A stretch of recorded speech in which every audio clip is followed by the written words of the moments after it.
Bismillahirrahmanirrahim. Assalamualaikum warahmatullahi wabarakatuh. Kita bisa berjumpa lagi di channel ini. Salawat dan salam selalu dan tetap tercurahkan kepada junjungan kita, Nabi besar Muhammad Shallallahu Alaihi Wasallam. Harapan dan doa saya semoga saudaraku semuanya dipanjangkan umurnya. Amin ya rabbal alamin. Sahabat beriman yang dirahmati Allah, semut dalam Islam merupakan salah satu binatang yang istimewa. Terbukti, salah satu surat di dalam Al-Quran diambil dari nama semut, yakni Surah An-Naml. Semut juga menjadi salah satu binatang yang diceritakan dalam kisah Nabi Sulaiman. Kala itu Nabi Sulaiman dan pasukannya harus menghentikan langkah mereka karena terdapat semut-semut. Semut adalah makhluk Allah yang diciptakan dengan insting untuk peka terhadap aroma manis. Jadi, semut akan mudah datang jika terdapat makanan atau sisa-sisa makanan yang berjatuhan di rumah. Oleh karenanya, keberadaan semut di rumah menurut Islam tidak mengisyaratkan adanya sihir yang dapat membahayakan, karena tidak ada hadis maupun dalil yang menyatakan hal tersebut. Hampir setiap hari kita temukan semut di rumah kita. Tapi apakah Anda pernah melihat tiba-tiba semut menjadi banyak di rumah Anda? Tahukah Anda kalau ini bisa jadi suatu pertanda? Sahabat beriman yang dirahmati Allah, inilah 3 pertanda banyak semut di rumah menurut Islam. Yang pertama, semut di rumah tanda bahwa akan ada rezeki. Makanya ada pepatah yang mengatakan, ada gula, ada semut. Artinya ketika ada makanan di sana juga semut berdatangan. Mereka akan datang ke tempat yang banyak makanannya. Jadi ketika rumah kita ada banyak semut, tandanya mereka mencium bau makanan di rumah kita. Yang kedua, rumah kita dalam kondisi lembab. Tanda berikutnya yaitu ketika banyak semut di rumah, artinya rumah kita dalam kondisi yang lembab dan kurang sirkulasi udara. Karena semut itu suka pada tempat yang lembab, dan mereka akan menjadikan tempat lembab tersebut sebagai rumah untuk berkembang. Lantas, bagaimana cara mengatasinya? Sedangkan semut itu tidak boleh dibunuh, sahabat beriman. Ketika banyak semut di rumah, jangan langsung panik. Sebab dalam Islam kita memang tidak diperbolehkan untuk membunuh semut. Akan tetapi, kalau sekadar mengusirnya, boleh-boleh saja. Berikut ini beberapa cara yang bisa kita lakukan di rumah. Yang pertama, taburkan tepung di sekitar area tempat semut berkumpul. Dengan begitu, mereka akan sulit untuk melewatinya. Yang kedua, siapkan air lemon dan gunakan untuk menyemprot area yang banyak semutnya. Semut cenderung menghindari bau asam dari lemon. Yang ketiga, pakai produk kapur khusus untuk mengusir semut, bukan untuk membunuh. Yang keempat, menaburkan lada dengan air, kemudian semprotkan di area dapur, jendela, atau pintu tempat masuknya semut.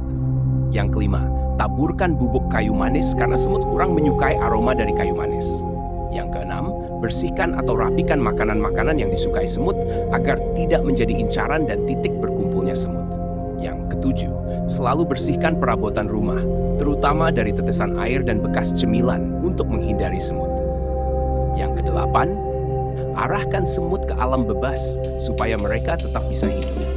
Sahabat beriman yang dirahmati Allah, itulah beberapa penjelasan mengenai makna sesungguhnya bila ada banyak semut di rumah menurut Islam. Jadi, tidak usah khawatir atau takut akan terjadi hal yang berbahaya. Percayalah kepada Allah Subhanahu wa Ta'ala dan terus lakukan kebaikan. Demikian yang bisa saya bagikan. Bismillahirrahmanirrahim. Assalamualaikum warahmatullahi wabarakatuh. Syukur alhamdulillah kita bisa berjumpa lagi di channel ini. Harapan dan doa saya, semoga saudaraku semuanya selalu diberikan kesehatan, dilapangkan rezekinya, diampuni dosa-dosanya, dan dipanjangkan umurnya. Amin ya rabbal alamin. Sahabat beriman yang dirahmati Allah, banyak orang yang tidak menyadari bahwa Al-Quran membahas mengenai usia 40 tahun. Hal ini sebagai pertanda bahwa ada hal yang perlu diperhatikan dengan serius pada pembahasan usia 40 tahun ini. Allah Subhanahu wa Ta'ala berfirman, apabila dia telah dewasa dan umurnya sampai 40 tahun, ia berdoa, ya Tuhanku, tunjukilah aku untuk mensyukuri nikmat-Mu yang telah Engkau berikan kepadaku dan kepada orang tuaku, dan supaya aku dapat berbuat amal yang saleh yang Engkau ridhoi. Berilah kebaikan kepadaku dengan memberi kebaikan kepada anak cucuku. Sesungguhnya aku bertaubat kepadamu, dan sesungguhnya aku termasuk orang-orang muslim. Quran Surah Al-Ahqaf ayat 19. Usia 40 tahun disebutkan dengan jelas dalam ayat ini. Pada usia inilah manusia mencapai puncak kehidupan, baik dari segi fisik, intelektual, emosi, maupun spiritualnya. Ia benar-benar telah meninggalkan usia mudanya dan melangkah ke usia dewasa yang sebenar-benarnya. Doa yang terdapat dalam ayat tersebut dianjurkan untuk dibaca oleh mereka yang berusia 40 tahun atau lebih, yang di dalamnya terkandung penjelasan yang jelas bahwa mereka telah menerima nikmat yang sempurna, kecenderungan untuk beramal yang positif, dalam mempunyai keluarga yang harmonis, kecenderungan untuk bertaubat, dan kembali kepada Allah Subhanahu wa Ta'ala. Pada ayat lain, Allah Subhanahu wa Ta'ala berfirman, "Apakah kami tidak memanjangkan umurmu dalam masa yang cukup untuk berpikir bagi orang-orang yang berpikir? Dan apakah tidak datang kepadamu pemberi peringatan?" Para ulama menjelaskan bahwa yang dimaksud dengan umur panjang dalam masa yang cukup untuk berpikir dalam ayat tersebut adalah ketika berusia 40 tahun. Imam Ibnu Katsir menjelaskan bahwa ayat tersebut memberikan petunjuk bahwa manusia apabila menjelang usia 40 tahun hendaklah memperbaharui taubat dan kembali kepada Allah dengan bersungguh-sungguh.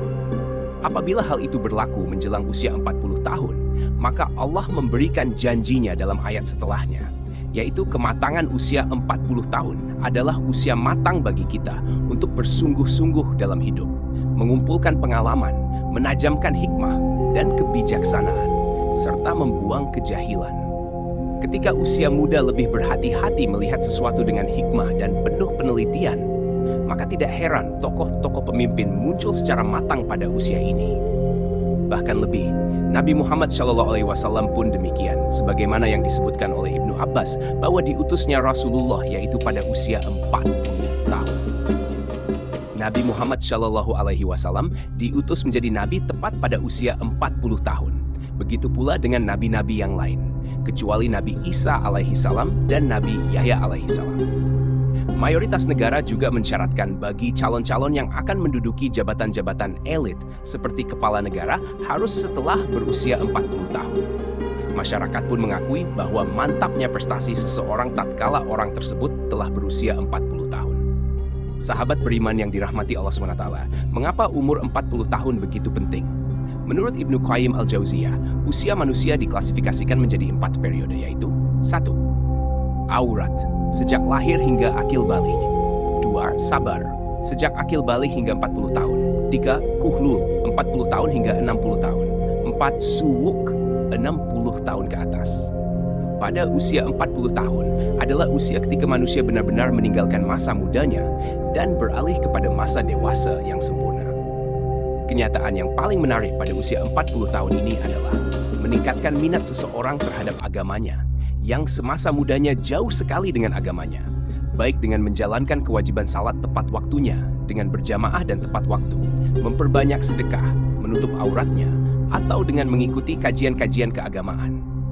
Seolah-olah di usia ini merupakan momentum kembalinya manusia kepada fitrahnya.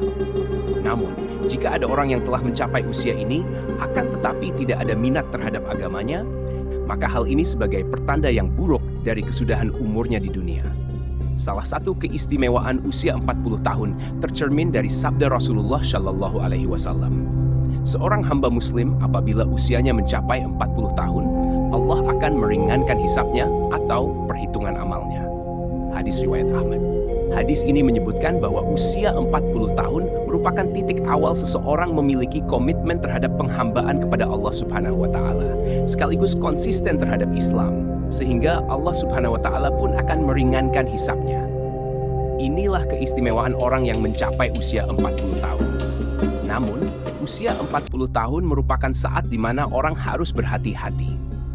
Ibarat waktu, orang yang berumur 40 tahun mungkin sudah masuk waktu senja. Abdullah bin Abbas mengatakan, barang siapa mencapai usia 40 tahun dan amal kebajikannya tidak mantap serta tidak dapat menyalahkan amal keburukannya, maka hendaklah ia bersiap-siap ke neraka. Imam Asy-Syafi'i tak kalah mencapai usia 40 tahun. Beliau berjalan sambil memakai tongkat.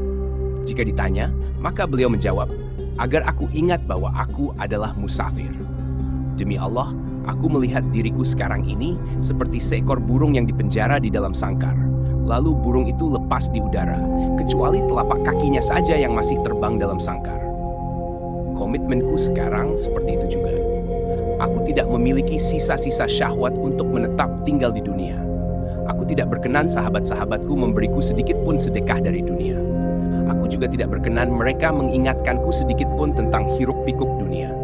kecuali hal yang menurut syariat lazim bagiku.